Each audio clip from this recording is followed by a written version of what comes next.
Hello, Chicago Network is on the air. Hello, everybody. I am Ryan Yanishatis, and it is time to focus. I know it's a little later in the week, but it's because of Major League Baseball. But we're going to focus on the Chicago Bears Week 4 matchup with the Los Angeles Rams.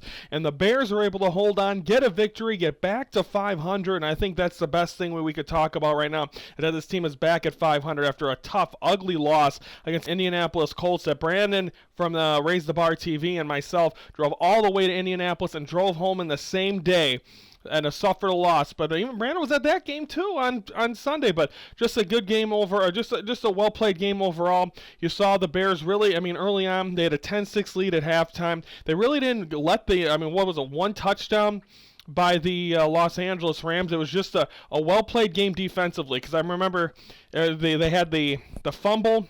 6-0 or whatever, and then the Bears were able to get the fumble from Matt Stafford, and it was on their side of the field, able to get it in there, touchdown, able to get it, making it 7-6, and then after that, they played a very strong football game. And I think, Caleb Williams was 17 for 23, 157 yards and a touchdown. That's a plus. So he gets his second career touchdown. Then Swift, 16 carries, 93 yards, one touchdown. Swift was also the leading receiver, 7 receptions, 72 yards. Stafford had a good game, 20 for 29, 224 yards and an interception. And that interception ended the game. That was there because I felt it. I don't know if you felt it as Bears fans. I felt it. The Bears were up by 6?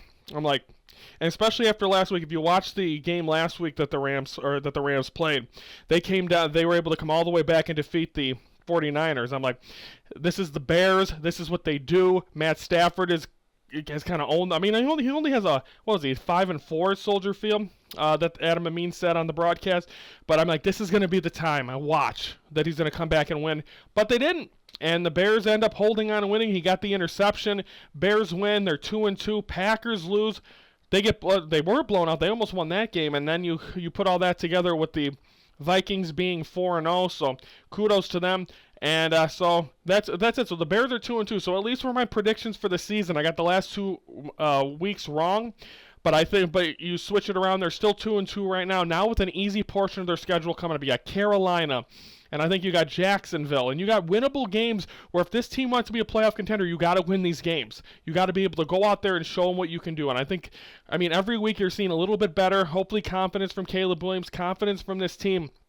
And you get that. This is going to be a fun team, and hopefully down the line in December, this team is looking at a playoff opportunity. But you got to be able to win these winnable games. You lose one of these games to Arizona, or you lose it to Carolina, and we'll be talking about Carolina on Friday's show. You do all of this, this team isn't a playoff team. They're not ready yet. But Caleb Williams getting confident each week, that's big. And you're starting to see that from this Chicago Bears team. So a nice job by Caleb Williams. No interceptions. The defense continues to bail them out because, again, with that, they got the strip. And then, of course, the interception ended. So the defense has been strong. You want the offense to be just as strong to make this team be a team that you can really just say, this is a team that's going to be playoff worthy. So great job by the Chicago Bears. Well-played game.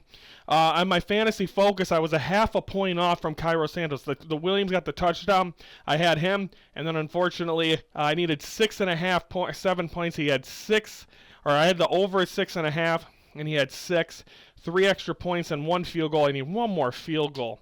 I thought he was going to get it, but that's the case, so I lose that. So we go back down to 20. Of course, I'll have my fantasy focus coming up for you Sunday morning as well. Going to the casino this week to watch the game, so should be there. But Bears get the victory. They win it of a final of 24-18 over the Rams. They're 2-2 on the season. They're at 500. I'm happy.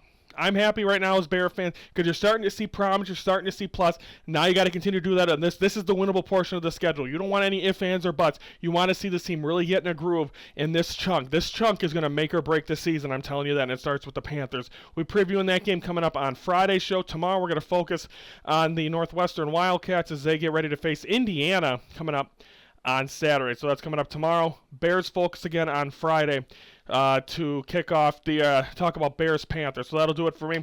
Everyone have a great rest of your Wednesday. I'm Ryan Yanishatis from the Hello Chicago Network saying this is the focus of Chicago sports.